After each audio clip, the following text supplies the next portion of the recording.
जागो भारत देख रहे हैं आप। रुख करेंगे बड़ी खबर का। प्रधानमंत्री नरेंद्र मोदी आज बंगाल और बिहार में मौजूद रहने वाले हैं। इस दौरान प्रधानमंत्री पश्चिम बंगाल को 15,400 करोड़ की सौगात देने जा रहे हैं। कई सारी परियोजनाओं का शिलान्यास और लोकार्पण और उद्घाटन साथ साथ में पीएम मोदी के द्वारा किया जाएगा। बशीरहाट की बात करें तो बशीरहाट में प्रधानमंत्री नरेंद्र मोदी एक बड़ी रैली को संबोधित करने जा रहे हैं। और सबसे महत्वपूर्ण बात यह कि पश्चिम बंगाल के दौरे के दौरान संदेश खाली के पीड़ितों के साथ में मुलाकात भी प्रधानमंत्री नरेंद्र मोदी कर सकते हैं। संदेश खाली में महिलाओं ने आरोप लगाए टीएमसी के नेताओं के ऊपर, जिसमें शाहजहां शेख मुख्य आरोपी के तौर पर सामने आया। 55 दिन गिरफ्तारी में लग गए। संदेश खाली का मुद्दा पूरे देश में भुनाया गया और बीजेपी लगातार इस मुद्दे को भुनाती आई है, हमलावर रुख अख्तियार करती आई है। और इस सबके बीच में प्रधानमंत्री नरेंद्र मोदी क्योंकि खुद आज पश्चिम बंगाल में मौजूद रहने वाले हैं, साथ साथ में बिहार में भी मौजूद रहने वाले हैं। बड़ी सौगातों का पिटारा लेकर प्रधानमंत्री पश्चिम बंगाल पहुंच रहे हैं। 15,400 करोड़ की सौगात आज देने जा रहे हैं। कई सारी परियोजनाएं इसमें शामिल है जिनका शिलान्यास, लोकार्पण और उद्घाटन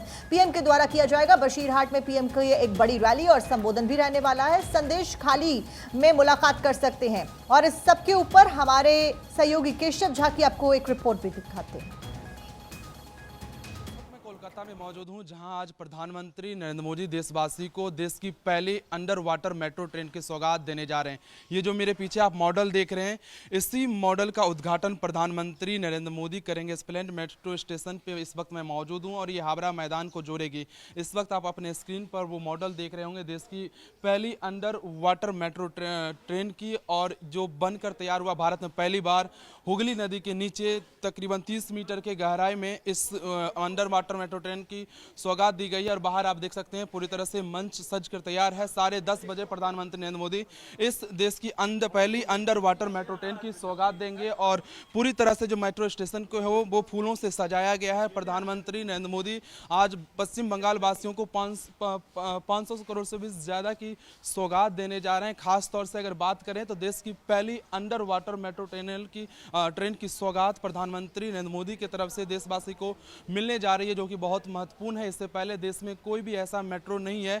जो अंडर वाटर मेट्रो है। तो आप समझ सकते हैं कि इस अंडर वाटर मेट्रो ट्रेन की खासियत कितनी खास है, क्योंकि कोलकाता मेट्रो इससे पहले आपस में नहीं जुड़ी हुई थी चारों तरफ से। लेकिन आज जब प्रधानमंत्री नरेंद्र मोदी सुबह 10:30 बजे इस देश की पहली अंडर वाटर मेट्रो ट्रेन के उद्घाटन करेंगे, उसके बाद मेट्रो ट्रेन आपस में सभी रूटों से जुड़ जाएगी। कैमरामैन विवेक शुक्ला के साथ केशव कुमार झा, भारत 24 कोलकाता।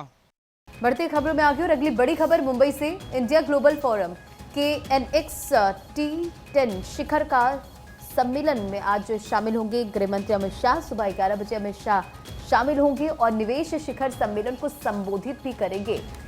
तो बड़ी खबर आपको बता रहे, सम्मेलन में उपस्थित रहेंगे गृह मंत्री Amit Shah. India global forum का निवेश शिखर सम्मेलन होने जा रहा है, जिसमें शिरकत करते हुए नजर आएंगे गृह मंत्री अमित शाह।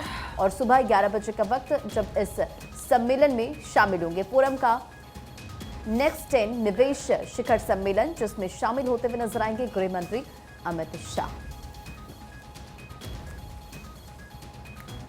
आगे बढ़ते हैं, बात दिल्ली की करेंगे। बीजेपी कोर ग्रुप की अहम बैठक आज होनी है। ऐसे में बैठक में लोकसभा चुनाव को लेकर मंथन होगा। बीजेपी उम्मीदवारों की दूसरी सूची पर चर्चा की जानी है। महाराष्ट्र, बिहार, बंगाल को लेकर यह बैठक की जानी है। कर्नाटक, पंजाब, हिमाचल पर भी चर्चा होगी। बैठक में अमित शाह और जेपी नड्डा शामिल होंगे। 7 या 8 मार्च को बीजेपी की दूसरी सूची जारी होने की संभावना है। तो वहीं 8 मार्च को बीजेपी के केंद्रीय चुनाव समिति की भी बैठक होनी है। तो देखिए, बीजेपी कोर ग्रुप की अहम बैठक आज दिल्ली में होनी है। बैठक में लोकसभा चुनाव को लेकर मंथन किया जाना है। पहली लिस्ट जारी हो चुकी है, दूसरी लिस्ट पर माना जा रहा है कि चर्चा की जानी है, मंथन किया जाएगा। महाराष्ट्र, बिहार, बंगाल ये वो राज्य हैं जिनको लेकर इस बैठक में बात होगी। तो वहीं बैठक में गृह मंत्री अमित शाह और राष्ट्रीय अध्यक्ष जेपी नड्डा भी शामिल होंगे।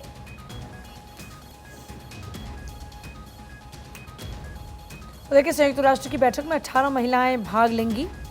11 मार्च को ये बैठक होने जा रही है। 11 से 22 मार्च तक न्यूयॉर्क में ये बैठक चलेगी। 18 महिला प्रतिनिधि सत्र में भाग लेने वाली हैं। तो ये बड़ी अहम जानकारी। संयुक्त राष्ट्र की बैठक में 18 महिलाएं भाग लेने वाली हैं। संयुक्त राष्ट्र की बैठक में 18 महिलाएं भाग लेंगी। 11 मार्च को ये बैठक शुरू होगी। 11 से 22 मार्च तक न्यूयॉर्क में ये बैठक होने वाली है। 18 महिला प्रतिनिधि सत्र में भाग लेंगी। जो जानकारी इस वक्त मिल रही है। साक्षी। बिल्कुल, और इस बैठक में महिलाएं शामिल होने जा रही हैं, जो जानकारी मिल रही है, जिस तरीके से पूजा ने अभी आपको बताया। आपको बता दें कि लगातार इससे संबंधित खबरें आपको बताते रहेंगे। उस बीच अगली खबर का रुख करते हैं। संयुक्त राष्ट्र की बैठक में 18 महिलाएं भाग लेंगी, अभी हमने आपको बताया। इस बीच मुंबई में महिला पर धोखाधड़ी का मामला दर्ज किया गया। दरअसल 67 वर्षीय वृद्ध से 96 लाख की धोखाधड़ी का ये पूरा मामला है। महिला ने खुद को आरबीआई का कर्मचारी बताया, कर्मचारी बताकर धोखाधड़ी को अंजाम दिया। इस बीच डुप्लीकेट दस्तावेज दिखाकर धोखाधड़ी महिला के द्वारा की गई। फिलहाल मामला दर्ज कर लिया गया है, पुलिस इन्वेस्टिगेट कर रही है और लगातार कार्रवाई करने के लिए आगे बढ़ा जा रहा है। रंजना, बढ़ते खबरों में आगे बात मुंबई की। लोकसभा चुनाव में एनसीपी उम्मीदवार एनसीपी ने सुनेत्रा पवार को उम्मीदवार घोषित किया है। बारामती से अपना उम्मीदवार घोषित किया है। सुप्रिया सुले निर्वाचन क्षेत्र के वर्तमान सांसद है और सुनील तटकरे ने मंगलवार को इसकी घोषणा की। बड़ी खबर आपको बता रहे हैं मुंबई से। लोकसभा चुनाव के मद्देनजर तमाम जो पार्टियां हैं पूरी तरह से तैयारियों में जुट गई है और ये बड़ी जानकारी है। लोकसभा चुनाव में एनसीपी ने उम्मीदवार की घोषणा करती है। बारामती से अपना उम्मीदवार घोषित कर दिया है। सुप्रिया सुले निर्वाचन क्षेत्र की यहाँ पर सांसद है और सुनील तटकरे ने मंगलवार को इसकी घोषणा कर दी है। चलिए आगे बढ़ते हैं, बात जयपुर की कर लेते हैं। पेपर लीक वाले एसआई को नहीं नॉलेज, स्कूली बच्चों से भी कम नॉलेज है। नहीं पता राजस्थान में कितने जिले हैं।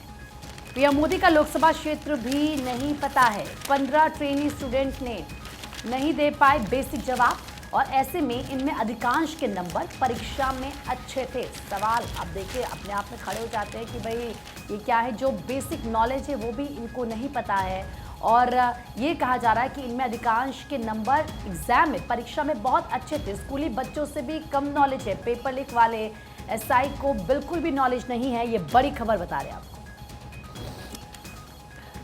देखिए बिल्कुल, चलिए आगे बढ़ते हुए बात करते हैं। बर्फ से ढके पहाड़ों के बीच में क्रिकेटर्स की जो प्रैक्टिस है वो धर्मशाला स्टेडियम में टीम इंडिया और इंग्लैंड दोनों के बीच 5वां टेस्ट होने जा रहा है। बेयरस्टो और अश्विन का 100वां टेस्ट टीम इंग्लैंड ने वार्म अप किया।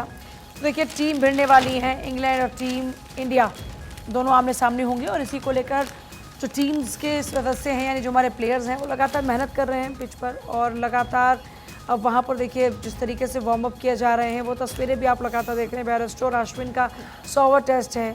बर्फ के बीच में क्रिकेटर्स की जो प्रैक्टिस है वो लगातार जारी है।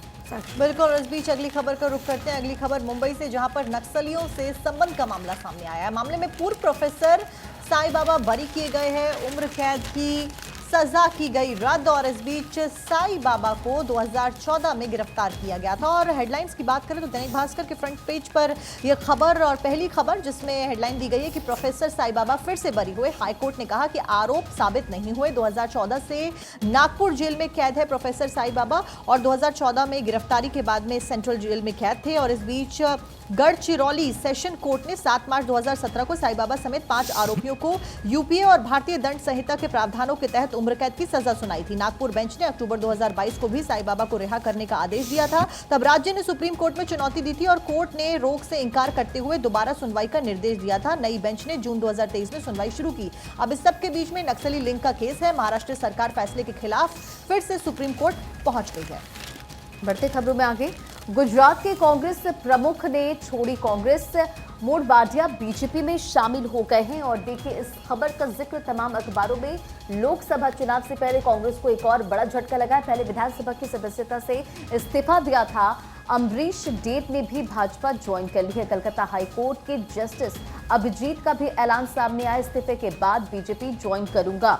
तो देखिए ये तमाम खबरों का जो जिक्र है अखबारों में है। बात अगर सबसे पहले मोडवाडिया की करें तो गुजरात कांग्रेस के वरिष्ठ नेता अर्जुन मोडवाडिया पार्टी से इस्तीफा देने के अगले ही दिन समर्थकों के साथ भाजपा में शामिल हो गए और कांग्रेस के पूर्व कार्यकारी अध्यक्ष अमरीश ने भाजपा का दामन थाम लिया है। और मोडवाडिया और डेट ने राम मंदिर प्राण प्रतिष्ठा समारोह का बहिष्कार करने पर कांग्रेस के फैसले पर नाराजगी जाहिर करते हुए सोमवार को इस्तीफा उन्होंने सौंप दिया पार्टी को। मोडवाडिया ने कहा कि वह सामाजिक व आर्थिक बदलाव के लिए राजनीति में आए जो कांग्रेस में संभव नहीं दिखता। तो बीजेपी में शामिल होने के बाद उन्होंने निशाना साधा। तो अगर बात जस्टिस अभिजीत का करें तो उनका भी इस्तीफा सामने आ चुका है और वो जल्द बीजेपी ज्वाइन करेंगे। प्रीति, आगे बढ़ते हैं, बात हरियाणा की करेंगे। हरियाणा में माउथ फ्रेशनर से खून की उल्टियां हुई और ऐसे में फ्रेशनर की जगह दिया गया ड्राई एसिड। आपको बता दें कि 5 लोगों को खून की उल्टियां हुई थी। ये पूरा मामला सोशल मीडिया पर खूब छाया रहा। पुलिस ने मैनेजर को इस केस में गिरफ्तार किया। मालिक रेस्टोरेंट बंद कर फरार हो गया। तो देखिए, जब इस रेस्टोरेंट के मालिक को ढूंढा गया तो खबर यह आई कि रेस्टोरेंट बंद करके वो फरार हो गया है, क्योंकि सोशल मीडिया पर लोग नजर आ रहे थे कुछ जो एक रेस्टोरेंट के अंदर थे, और ये कहा जा रहा था पहले कि उन्हें एक मॉड फ्रेशनर लिया, जिसके बाद उनके मुंह में जलन जैसी दिक्कत होने लगी। इतना ही नहीं, उनके मुंह से खून आने लगा। लेकिन बाद में ये पता चला कि किस तरीके से जो पूरी दिक्कत थी वो ड्राई एसिड को लेकर थी, और ऐसे में पुलिस ने मैनेजर को गिरफ्तार करने के लिए जब गिरफ्तार किया और मालिक को ढूंढने की कोशिश की तो पता चला कि मालिक ने रेस्टोरेंट बंद कर दिया और फरार हो गया है। पूजा, देखिए बिल्कुल मालिक फरार हो गया, ये एक बड़ी बात थी। और इस पूरे मामले में सबसे बड़ी बात है कि असंवेदनशीलता नजर आई मैनेजमेंट की। वहाँ पर लोगों को तुरंत से हॉस्पिटल पहुँचाने की बजाय ये लोग सिर्फ खड़े रहे। इस पर परिवार को और ज़्यादा गुस्सा आया। आगे बढ़ते हुए बात करेंगे अगली खबर की, और अगली बड़ी खबर सीएम सिद्धारमैया से जुड़ी हुई है। उनको जान से मारने की धमकी दी गई है। कर्नाटक के कई मंत्रियों को धमकी भरा मेल आया है।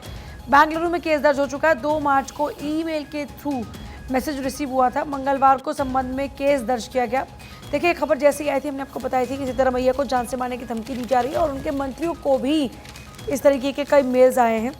अब इस पूरे मामले में ईमेल दर्ज हो चुका है और जांच पड़ताल शुरू हो चुकी है। साथ और देखिए, मेल आया कि ट्रेलर कैसा लगा, 20 करोड़ दो, नहीं तो पूरे कर्नाटक में धुआं धुआं। कैफे ब्लास्ट के बाद में सीएम सिद्धारमैया को धमकी आई है, और इसी वजह से सेफ्टी और सिक्योरिटी बढ़ा दी गई है, और जांच पड़ताल बहुत ज्यादा तेजी के साथ में की जा रही है। कुछ दिनों पहले ही बेंगलुरु में रामेश्वरम में कैफे विस्फोट हुआ था, और राष्ट्रीय जांच एजेंसी यानी कि एनआईए के पास पूरा मामला है। अब इस धमकी के बाद एजेंसियां और भी ज्यादा सतर्क हो गई हैं। आगे बढ़ते हैं, बात करते हैं दुमका की। दुमका गैंगरेप पीड़ित स्पेनिश महिला बोली है कि भारतीय अच्छे हैं, मेरे दोषी वो 7 अपराधी हैं। पुलिस ने टूरिस्ट कपल को बिहार बॉर्डर पर पहुंचाया। 7 मार्च को झारखंड के हाईकोर्ट में होगी केस की सुनवाई, और आगे की जांच पड़ताल की जाएगी। आपको याद होगा कि झारखंड के दुमका में गैंगरेप किया गया था। स्पेन से एक महिला आई हुई थी अपने पति के साथ में, जब टेंट में आरोपियों के द्वारा महिला के साथ में गैंगरेप किया गया था। महिला के द्वारा बयान सामने आया कि भारतीय अच्छे हैं, मेरे दोषी केवल वो 7 अपराधी हैं जिन्होंने मेरे साथ में गैंगरेप किया। पुलिस ने टूरिस्ट कपल को बिहार बॉर्डर पर पहुंचाया है। 7 मार्च को झारखंड हाईकोर्ट में सुनवाई होगी। क्या कुछ होता है ये देखने वाली बात। और इस पूरे मामले में 3 की गिरफ्तारी हो गई है, बाकियों की तलाश की जा रही। बड़ी खबरों में आगे बात महाराष्ट्र की। महाविकास अघाड़ी की अहम बैठक आज, और बैठक में सीट बंटवारे को लेकर चर्चा होगी। महाराष्ट्र की 48 सीटों को लेकर मंथन होगा। बैठक में शरद पवार, उद्धव ठाकरे होंगे शामिल। महाराष्ट्र कांग्रेस अध्यक्ष नाना पटोले भी इसमें मौजूद नजर आएंगे, और 48 सीटों पर सीट शेयरिंग पर मंथन आज होता हुआ नजर आएगा। तो बड़ी खबर आपको बताया, महाराष्ट्र कांग्रेस अध्यक्ष नाना पटोले इसमें शामिल होंगे। महाविकास अघाड़ी की बैठक में सीट शेयरिंग को लेकर आज महत्वपूर्ण मंथन। बैठक में सीट बंटवारे को लेकर चर्चा होगी। महाविकास अघाड़ी की आज बैठक होने वाली है, और सीटों पर मंथन होता हुआ नजर आएगा। बैठक में शरद पवार, उद्धव ठाकरे भी शामिल होंगे। प्रीति, तो महाराष्ट्र की 48 सीटों पर मंथन किया जाना है। महाविकास अघाड़ी की बैठक में ये मंथन किया जाएगा। बात एमपी की करेंगे, क्योंकि एमपी के सीएम डॉक्टर मोहन यादव करेंगे लोकार्पण। आपको बता दें कि craft handloom tourism village Pranpur का लोकार्पण करेंगे। इसके बाद लोकार्पण समारोह में ज्योतिरादित्य सिंधिया भी शामिल होंगे। सीएम मोहन यादव भिंड को भी देंगे विकास कार्य की सौगात। किसान सम्मान निधि की राशि ट्रांसफर करेंगे सीएम डॉक्टर मोहन यादव जनसभा को भी संबोधित करते हुए नजर आएंगे। तो एमपी के सीएम की यहाँ पर बड़ी सौगात आज नजर आएगी। क्राफ्ट हैंडलूम टूरिज्म विलेज का लोकार्पण उनकी तरफ से किया जाना है, और ऐसे में आपको बता दें कि एक बड़ी सौगात ये जनता के लिए होगी। समारोह में ज्योतिरादित्य सिंधिया भी शामिल होते हुए नजर आएंगे। पूजा, देखिए बिल्कुल, और आगे बढ़ते हुए बात होगी केंद्रीय मंत्री गजेंद्र सिंह शेखावत की मानहानि मामला। अशोक गहलोत की याचिका पर आज होगी सुनवाई। दिल्ली हाईकोर्ट में गहलोत की याचिका पर सुनवाई होगी। देखिए, मामला लगातार तूल पकड़ता हुआ नजर आ रहा है, और ऐसे में दिल्ली हाईकोर्ट में गहलोत की याचिका पर सुनवाई होने वाली है। दिल्ली हाईकोर्ट में मानहानि मामले पर सुनवाई होगी। गजेंद्र सिंह शेखावत मानहानि मामला, जिसमें अशोक गहलोत की याचिका पर आज सुनवाई होगी, और खबर यह है कि दिल्ली हाईकोर्ट में गहलोत की सुनवाई याचिका पर होगी। देखिए, हाईकोर्ट के द्वारा क्या कुछ कहा जाता है देखने वाली बात। पूरा मामला कोर्ट में है। गजेंद्र सिंह शेखावत और अशोक गहलोत के बीच का यह पूरा मामला मानहानि से जुड़ा ये मामला है, जिसमें कोर्ट में फिलहाल सुनवाई लगातार चल रही है। हालांकि बड़ी बात यह कि जब राजस्थान के मुख्यमंत्री की ओथ टेकिंग सेरेमनी थी तो दोनों ही नेता बड़े ही दोस्ती के साथ में बैठे हुए नजर आए थे और वो तस्वीरें भी वायरल हुई थी कि एक तरफ जहां मानहानि का मामला कोर्ट में चल रहा है, सुनवाई हो रही है, वहीं दोनों नेता एक साथ में बैठकर हंसी मजाक करते हुए स्पॉट किए गए थे और सोशल मीडिया पर इस बात की चर्चा भी काफी की गई थी। बहरहाल आज इस पूरे मामले के ऊपर सुनवाई होनी है, दिल्ली हाईकोर्ट में सुनवाई होगी। गहलोत की याचिका के ऊपर आज सुनवाई होनी है। अब गहलोत की याचिका के ऊपर कोर्ट क्या कुछ निर्णय लेता है, क्या कुछ सुनवाई करता है, इसके ऊपर नजरें पल पल की लगातार भारत 24 की बनी हुई है। अशोक गहलोत की याचिका पर सुनवाई, दिल्ली हाईकोर्ट में ये सुनवाई होगी। गजेंद्र सिंह शेखावत के द्वारा मानहानि का मामला है ये पूरा, और इस बीच कोर्ट क्या कुछ कहता है ये देखना बेहद महत्वपूर्ण।